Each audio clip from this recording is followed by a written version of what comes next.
کریں جتنا یہ کر سکتے ہیں، اور جو ہمیں دھمکیاں دے رہے ہیں کہ جی کوئی جرت کرے یہاں پہ آ کے دکھا دے تو ہم جرت بھی کریں گے اور آئیں گے بھی۔ ہم تو سنگینوں کے سائے میں پلے ہیں اور یہ زندگی ہماری کٹی ہے گولیوں کی گن گرج میں۔ آپ کی یہ دھمکیوں سے اور آپ کی یہ خولوں سے اور آپ کی ان شیلنگ سے ہم ڈریں گے۔ تاریخ جو ہے ٹکرانے والوں کی لکھی جاتی ہے، تلوے چاٹنے والوں کی نہیں لکھی جاتی ہے، اور ان لوگوں نے ہمارے معاشرے کو مردار معاشرہ بنایا ہوا ہے، جہاں پہ کسی کی یہ بھی جرت نہیں ہوتی ہے کہ جس کے ساتھ ظلم ہوتا ہے وہ اپنے ظالم کا نام تک نہیں بتا سکتا ہے۔ خان کو ناجائز زبردستی بدماشی اور غنڈہ گردی کے زور پہ جیل میں رکھا ہوا ہے، اور اب کہتے ہیں آپ احتجاج بھی نہیں کریں گے۔ میں تمام اہل وطن سے التجا کرتا ہوں کہ کل پاکستان میں ایک نئی تاریخ رقم ہونے جا رہی ہے۔ سرکاری ادارے، پولیس افسران اور پولیس کے جوان مارچ کر رہے ہیں، شہباز شریف زندہ باد کے نعرے لگا رہے ہیں، اللہ ہو کی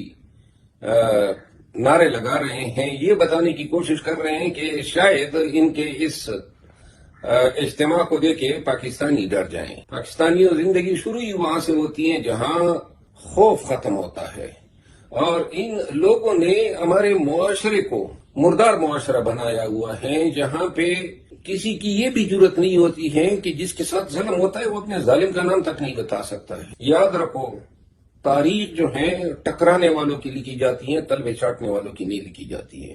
اور پھر یہ کون ہیں؟ یہ ملازم ہیں، ہمارے ٹیکس کی آمدن سے ان کو تنخواہیں ادا ہوتی ہیں۔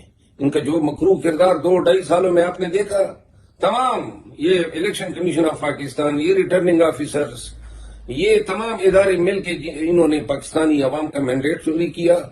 خان کو ناجائز زبردستی بدماشی اور غنڈہ گردی کے زور پہ جیل میں رکھا ہوا ہے، اور اب کہتے ہیں آپ احتجاج بھی نہیں کریں گے، یعنی ظلم بھی کریں گے، بدماشی بھی کریں گے، اور آپ کا احتجاج کا حق بھی نہیں ہے۔ قرآن کریم اللہ تعالیٰ حکم جاری کرتا ہے کہ مسلمانوں پہ فرض ہیں جہاں پہ کوئی ظلم آپ کے ساتھ کرے تو ظالم کے خلاف چیخ چیخ کے کہو کہ یہ ظلم کر رہا ہے۔ تو لہذا آپ کا آئین آرٹیکل 16 آپ کو حق دیتا ہے، یہ 144، یہ پرچے، یہ آنسو گیس، یہ ٹیئر گیس، یہ شیلے، کریں جتنا یہ کر سکتے ہیں، اور جو ہمیں دھمکیاں دے رہے ہیں کہ جی کوئی جرت کرے یہاں پہ آ کے دکھا دے تو ہم جرت بھی کریں گے اور آئیں گے بھی۔ آپ نے کبھی دیکھا ہی نہیں ہے کہ خوف کیا ہوتا ہے۔ ہم تو سنگینوں کے سائے میں پلے ہیں، اور یہ زندگی ہماری کٹی ہے گولیوں کی گن گرج میں۔ آپ کی یہ دھمکیوں سے اور آپ کی یہ خولوں سے اور آپ کی ان شیلنگ سے ہم ڈریں گے۔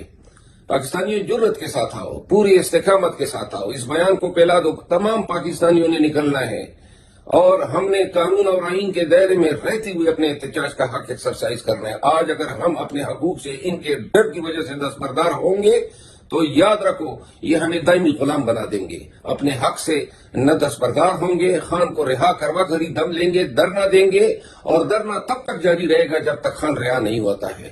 تو لہذا پاکستانیوں فرض ہے آپ پہ، اپنے حق کے لیے، اپنے مستقبل کے لیے، اپنے بنیادی حقوق کے تحفظ کے لیے، جمہوریت کی بالادستی کے لیے، اور اس پیارے دیش، اس پاکستان کو ایک روشن مستقبل دینے کے لیے کل امٹ کے آؤ، ایسا نکل کے آؤ کہ دنیا دیکھے کہ پاکستانی زندہ قوم ہے۔